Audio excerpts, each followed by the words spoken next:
إن الذين كفروا ينادون لمقت الله أكبر من مقتكم أنفسكم إذ تدعون إلى الإيمان فتكفرون قالوا ربنا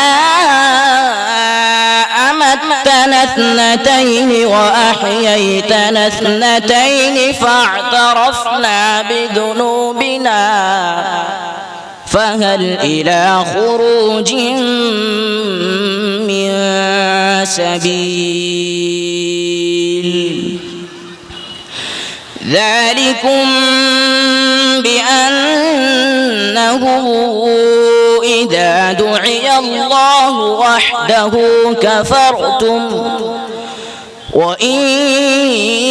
يشرك به تؤمنوا فالحكم لله العلي الكبير هو الذي يريكم آياته وينزل لكم من السماء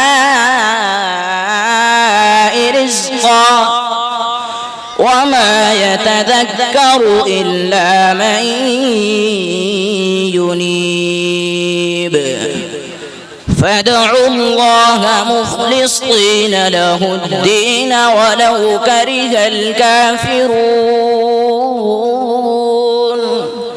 رفيع الدرجات ذو العرش يلقي الروح من أمره على من يشاء من عباده لينذر يوم التلاق يوم هم بارزون لا يخفى على الله منهم شيء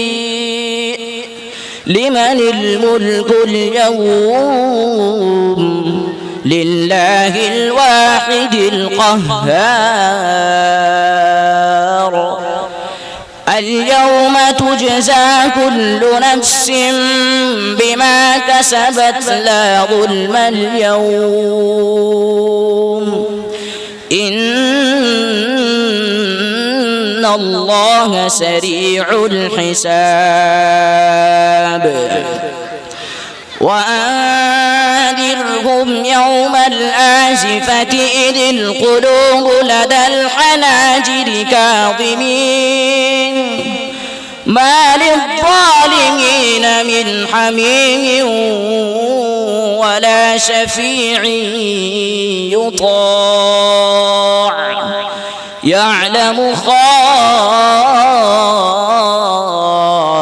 الأعين وما تخفي الصدور والله يقضي بالحق والذين يدعون من دونه لا يقضون بشيء إن الله هو السميع البصير صدق الله العظيم.